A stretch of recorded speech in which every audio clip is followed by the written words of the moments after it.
AI has become one of the most talked about tools in content creation. Some people think it's replacing creators, others think it's overhyped.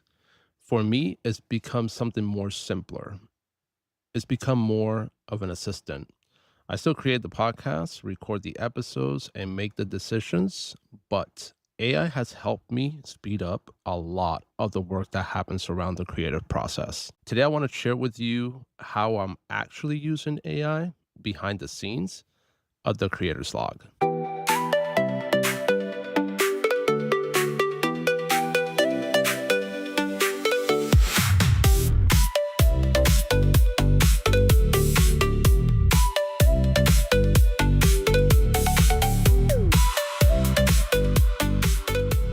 Welcome back, everyone, to a new episode of the Creator's Log. My name is Carlos, and today I want to talk about how I feel about the usage of AI and how I incorporate it into my work flow. One misconception I had early on was that AI would somehow do the creative work for me. What I found is that the ideas, the opinions, and experiences still have to come from me. The value isn't in replacing creativity, it's in removing the friction. Instead of spending hours on repetitive tasks, I can just spend more time creating. I'm going to take you from the beginning, from developing ideas, all the way down to the promoting process. The development ideas is probably the area where I use AI the most, and it's not for final answers. I'm not asking AI for a complete episode idea. It's more for brainstorming.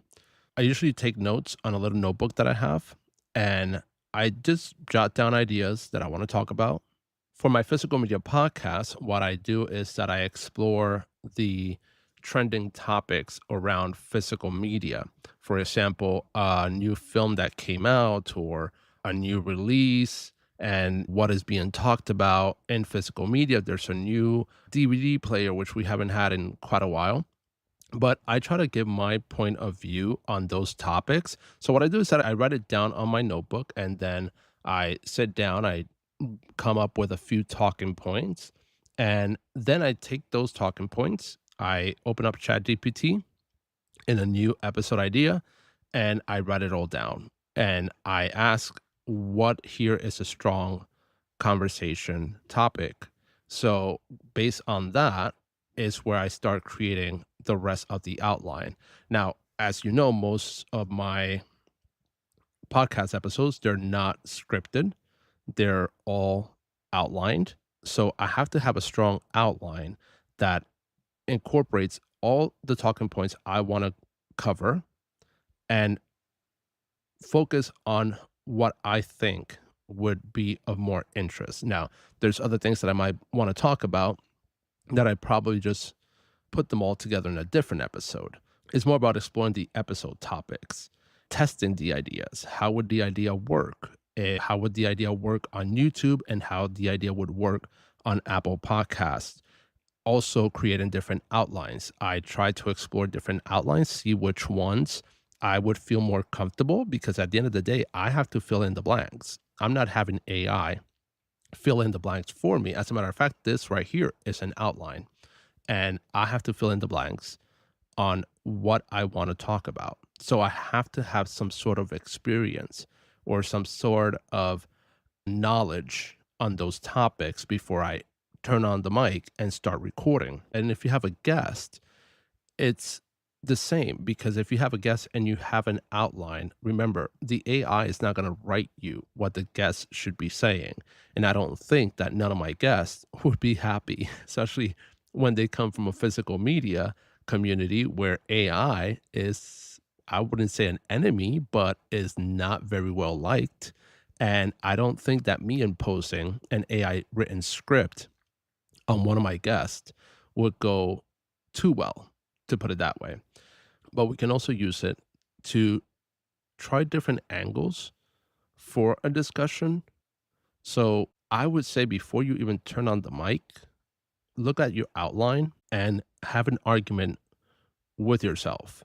So choose the topic and practice it. Try to fill in the blanks. And it's going to be so much easier when you're already speaking to the mic and recording. As you're practicing, you want to take notes because some of the ideas you might not remember when you start recording. You can do your notes in the same outline as well. For example, as I go down my outline, I remember a small example that I want to use. So I just write it right underneath whatever topic I'm talking about. And when I'm going down my outline, I'll remember myself to talk about that because that's the idea that came to me when I was practicing by myself. And it's also good to organize your scattered thoughts. And it's a little difficult when you're going off outlines because you can go into a lot of tangents. But sometimes sticking to your outlines and sticking to what you already practice and you wrote down to remind yourself can help you organize those scattered thoughts. And I would say that's like the 90% reason why I take my outlines that I have written down on my notebook and I upload them up to ChatGPT. It's just going to give you the outline. Sometimes I have so many ideas written there and it tells me this could work on this episode. And you actually have two episodes here. You can create another episode based on these ideas that you have. And guess what? Now I have two episodes. I didn't know that because I'm just so focused on writing down everything that's coming to me that I'm not even thinking about multiple episodes. And it has happened with this podcast. I was supposed to use the AI talking points with the YouTube video talking points. And when I uploaded the whole outline on ChatGPT, it told me, hey, why don't you split this to conversations and you get two episodes? Because if not, the episode is going to be over an hour long.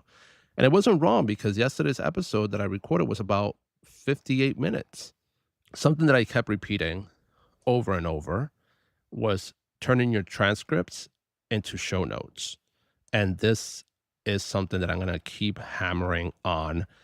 This is probably one of the biggest time savers that I spent is the podcast transcripts. After recording an episode, I can use the transcript as a starting point for show notes. Always try to have two different show notes, one for Apple, Spotify, all the podcast hosting platforms, and then have a different one for YouTube. I'll keep reminding you guys, make sure that you say SEO friendly. If somebody's searching on Google, it might not show up. But if you use SEO friendly words and somebody's Googling something specific or around that area, your show might pop up. And that's what you want. This show, I haven't really done a lot of promotion. I have about 80 something followers on the Instagram where I host the promotion for this podcast. And I've had similar, if not a little more, downloads than the Physical Cut podcast that I host with almost 500 followers. You see how some people might be searching for something specific, and this podcast pops up, which is what I want, which is what you want. So create the episode descriptions, very SEO friendly, as well as the titles. Use the title for your podcast audio only versions on podcast hosting platforms, and then use a better, more dramatic title on YouTube. How I Lost My Podcast Episode. That's literally what sells on YouTube. I'm going to keep reminding you guys there's a difference between the world is ending and the world is ending. So there's, depending on what your episode is, be a little bit more dramatic, be a little less dramatic. It's up to you, but you know your own show. If your show is about business and education, well, you want to say the world is ending. If your show is about theater or anything that has to do with the arts or podcasting, use the world is ending. Be a little bit more dramatic. Don't oversaturate it with a lot of stickers and stuff like that. You want to make sure that it's legible. If not, you're just going to be confusing people. A good way to use your transcript, all of this you can do in one same take once you upload it You're going to ask it, now do me one for social media captions. Not everything that is given you should be copy paste. You have to read it. I've read some horrible show notes and some horrible Instagram captions because they literally just copy paste it. It doesn't reflect their podcast. It doesn't reflect their personality. And I know because I know these people. If I didn't know them, I probably wouldn't know that's not how you speak. But because I know them, I know that's not how they speak. Some people can tell. I'm very good at captioning my Instagram. If I'm very backed up with work, I do say, hey, give me a quick, based on how I write my descriptions on Instagram, which are sarcastic or funny or something, give me a quick Instagram caption. Give me 5 hashtags and give me hashtags for YouTube because you don't want to be using the same ones. You got to be very specific. You have to go through those show notes. Make sure that what you talked about is there. Make sure that your information is there. It's not going to do all the work for you because it's just giving you something that you're feeding and it might try to perfect it for you. And sometimes when it tries to perfect it for you, it loses your essence. Make sure that it reflects your show's persona. If your show is funny, you want a funny show note. You don't want an elegant, eloquent show note, and then you're talking about farts. It wouldn't make any sense. And I tried it. That's why I'm telling you, I tried it, and it has given me very elegant, essay-esque descriptions of my episode. I'm like, that's not what I'm talking about. That is not even in the same zip code. But that is the most important part. And keep that in mind as you create your episodes and as you publish your episodes. I would say the biggest example of how I've used AI has been creating the website for the podcast, krpodlab.com, krpotlab.com. I created that with Bimly. I've never created anything with Bimly before. I didn't even know about Bimly's assistance until I started looking for website hosts that are good for podcasts. Now, I only have or focus solely on the physical cut on that website, but that's because hosting other podcasts cost me more. Now, I'm not hosting with Bimly. Don't get that wrong. I'm still hosting with rss.com. What I do is that I link my RSS feed into Bimly, and then Bimly focuses all the episodes that are shown on my website for the physical cut. When you go into my website and you see the other shows, you can click on one and it's going to take you to the show's website that is created with rss.com. It's very useful. There's a lot happening in the background while I can focus on pushing my bigger podcast, which is the physical cut. So I did not know how to do any of that. And rather than starting completely from scratch, I use AI to help organize ideas, structure the pages, write, copy, and refine messaging. I wanted to make my website look like a boutique label website because, again, it's about physical media. But as I developed the physical cut and I came up with the idea for this podcast, and I said I wanted to build a network for myself of podcasts with different ideas, then I said, how about building a website where all those ideas can live? And if later on I want to incorporate other people with similar or different ideas that fit KR Pot Lab, then guess what? I have a website that is elegant, but it still reflects physical media. It still reflects the horror community that I love. And it reflects film. It reflects literature, but all in a different way while it lives under the same network, the same website. If you haven't had a time to visit the website, do. I try to keep it very editorial, more information about KR Pot Lab than myself, because at the end of the day, I'm just the voice, the creator of these shows. But if I have other people on board later on, I don't want it to just reflect me. I want it to reflect everyone. I want it to reflect all the voices that are coming together to share these ideas through podcasts, through video podcasting.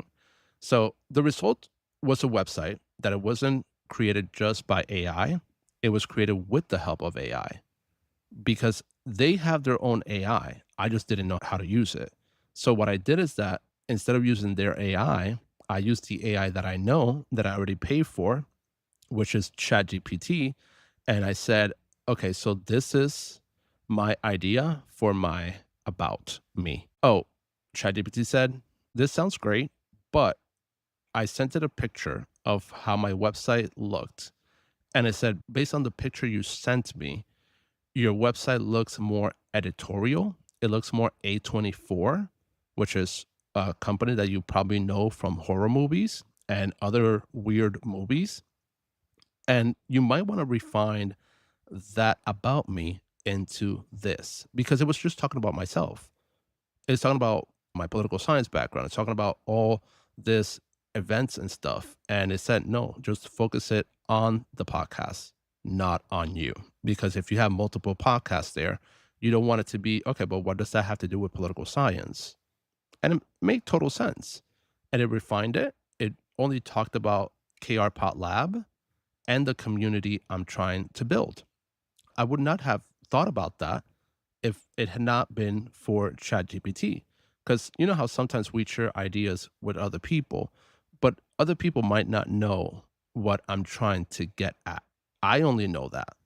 But sometimes you need a little help to be like, oh, well, that's the idea that I had, but I'm so focused on just getting this website out that I'm not thinking clearly. I'm very visual. So once I see something visually, my ideas start coming together easier. It was a website built faster because of AI. The pictures, the banners, and all that. I knew how I want it to look.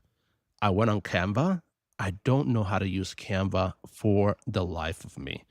And a lot of people complain about ChatGPT doing images, but Canva is the exact same thing. You're just copy pasting something that somebody already had.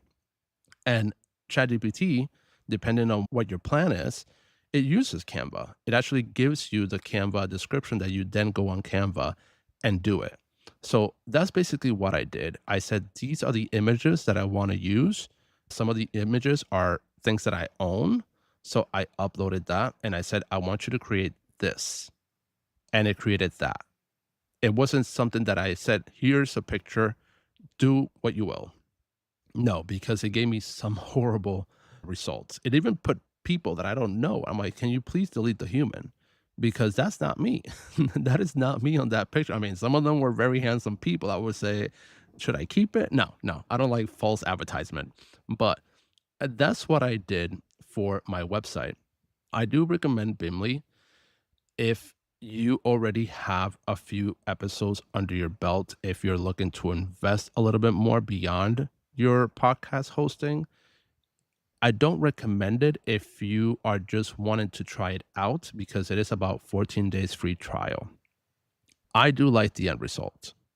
Yes, I wish I could do more, but you are very limited because it is more of a drag and drop, at least for me, because I don't know how to build websites too well. For me, Wix and WordPress is super hard for me. And they have AI Builder. Their AI Builder built me a horrible website. It reflected nothing of what I wanted.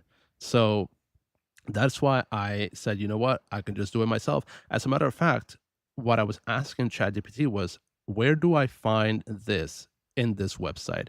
And it would tell me, go here, go there. Now grab that, drag it over there. So basically, it's giving me the instructions of what I have to do on the website.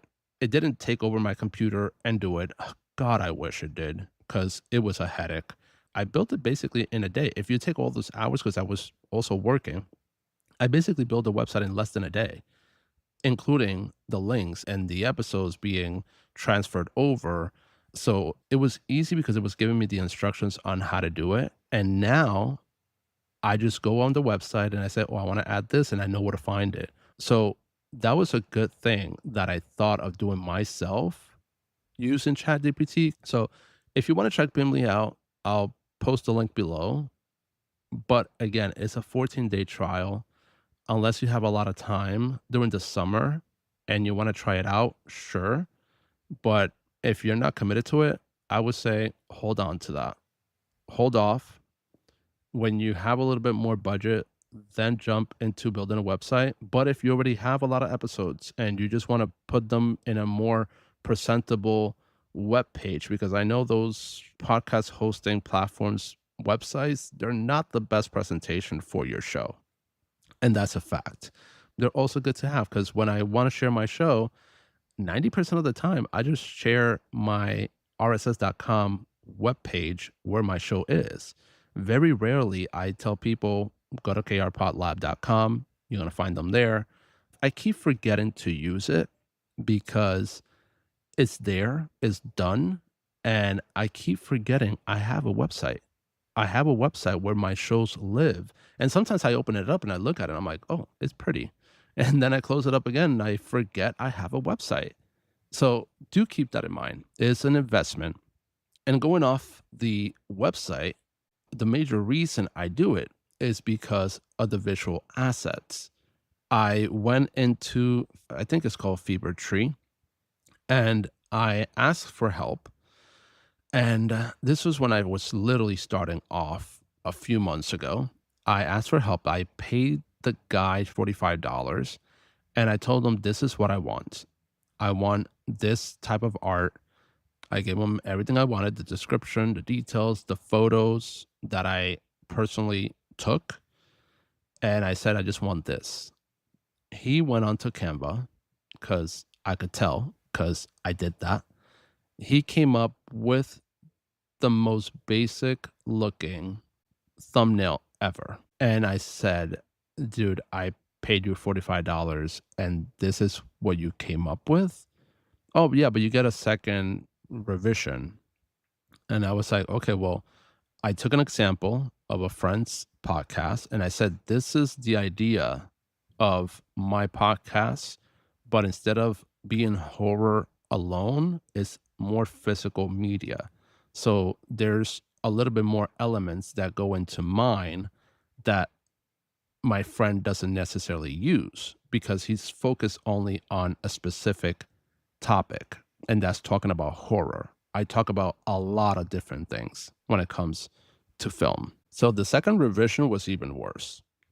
He even misspelled my podcast name. And at that point, I had no more $45 to give. And I took all that.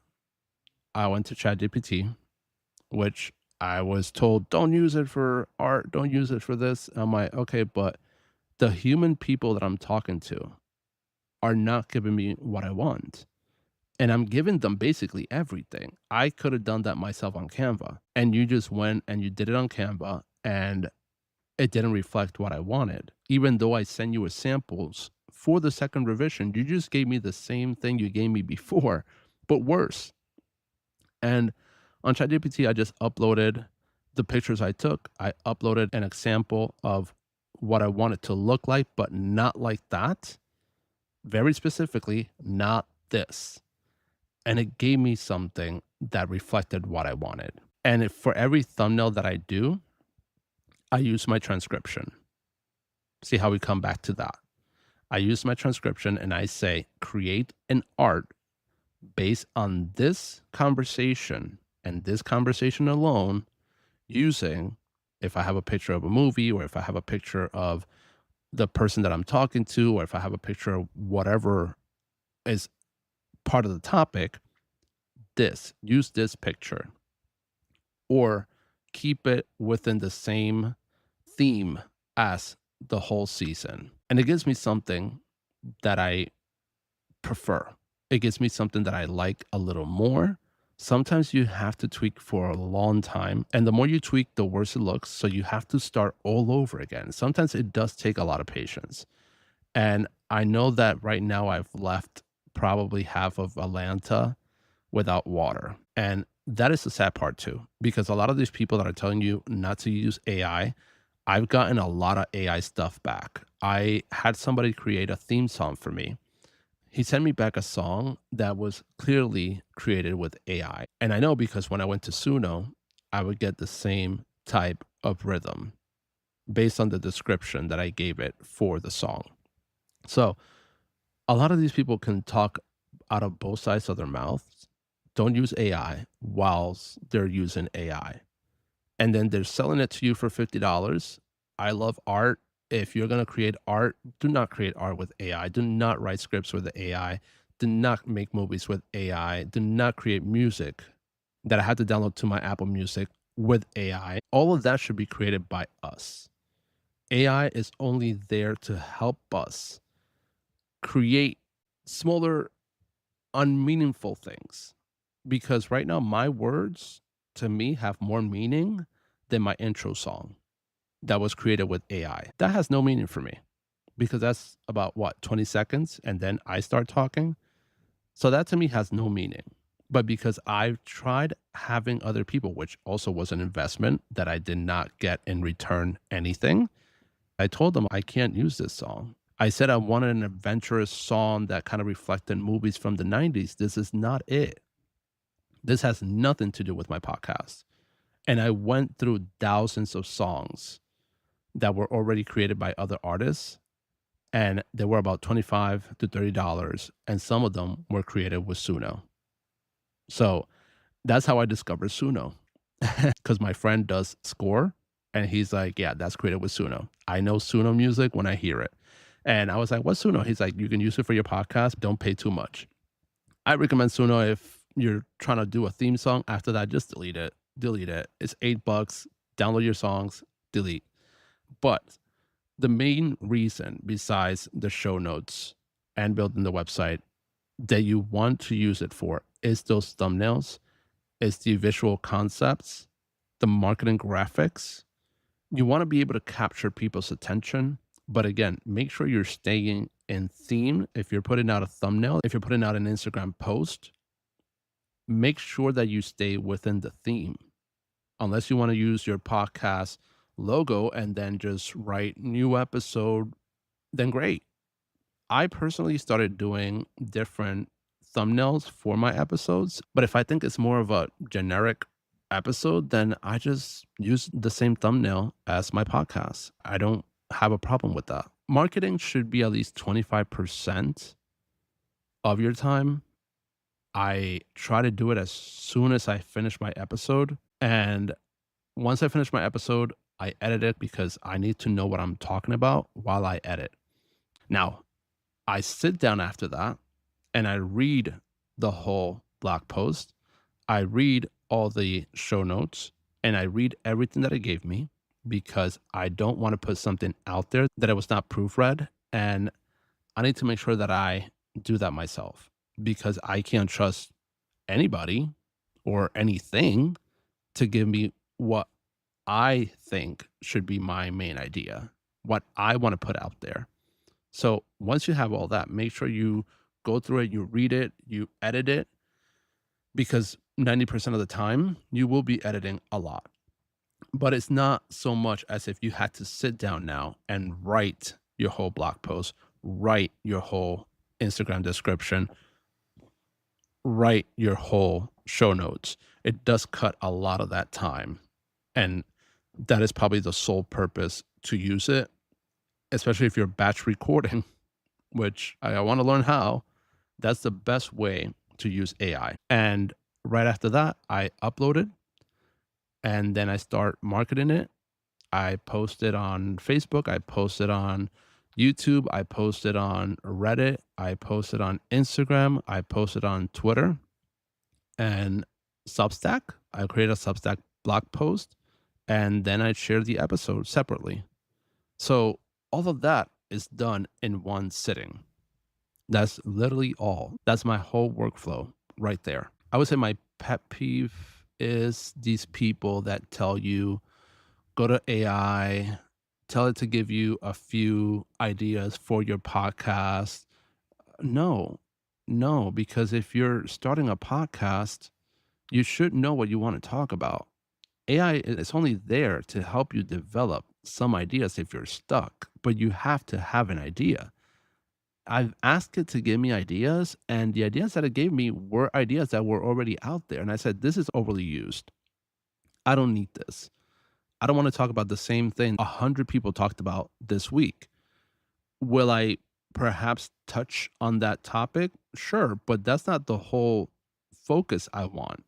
I want to focus on something else because the whole point of me creating these podcasts was to talk about something that people are not talking about. I want to talk about small businesses. I want to talk about other collectors that don't have 10,000 followers. ChatGPT is not going to give me that. Now, it gave me that when I told it, I want to talk about small businesses. I don't know much about small businesses. What should I ask a small business owner about how they started their journey, how small businesses are part of a community? I didn't know that. I just wanted to talk about that.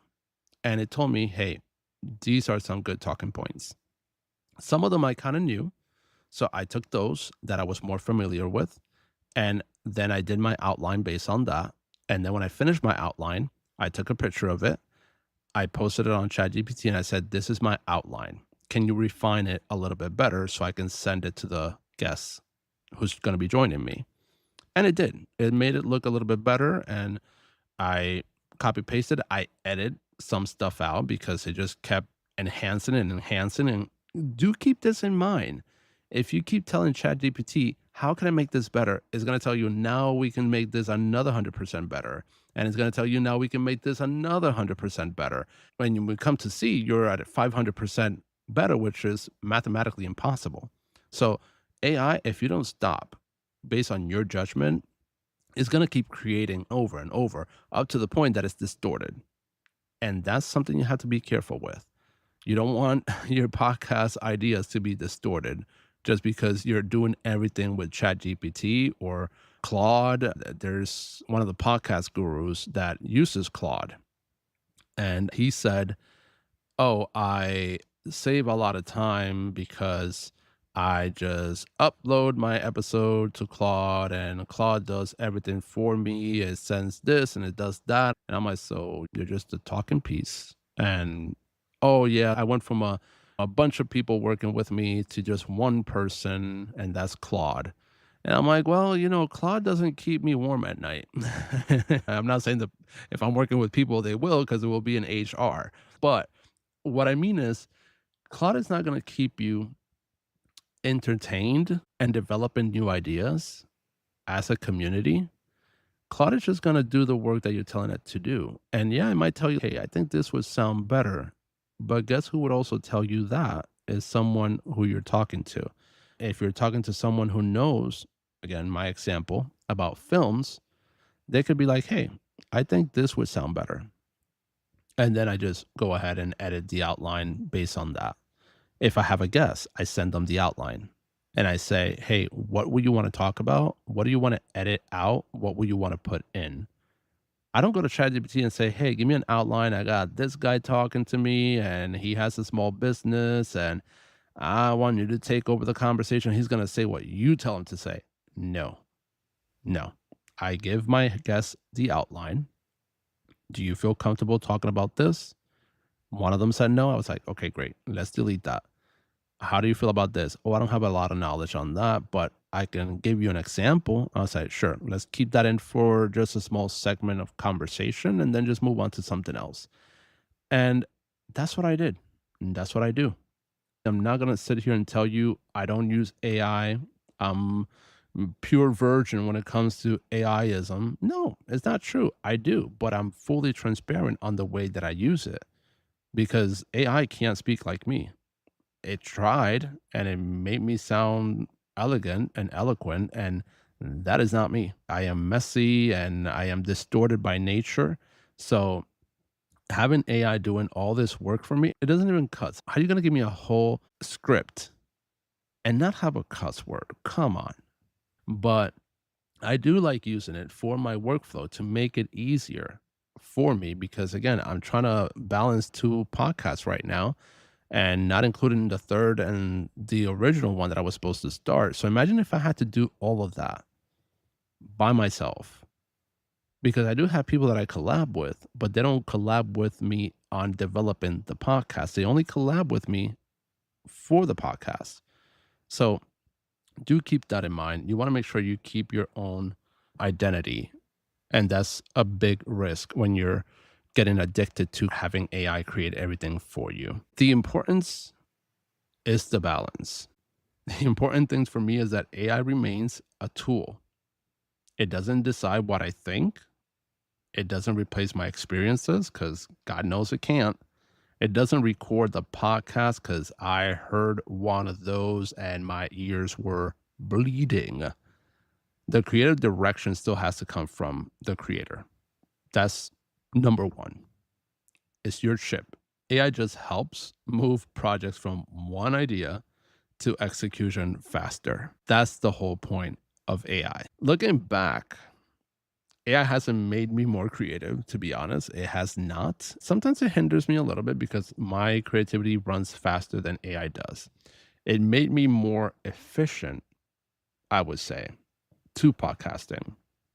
It helps me spend less time on repetitive tasks and more time on focusing on the parts of content creation, which is the part I actually enjoy. And for a solo creator, that's been one of the biggest advantages. Not replacing the work, making the work easier for me to do. So, guys, let me know how you use AI in your workflow. From the very beginning, that I felt alone podcasting, I went into ChatGPT and I hated it at the beginning. I really did. But I went into it more open mindedly and I said, help me develop this podcast idea. This is what I want to do. This is what I want to talk about. I gave it my 10 episodes because Podcast Guru said at least have 10 episodes in your back pocket so you have some ideas.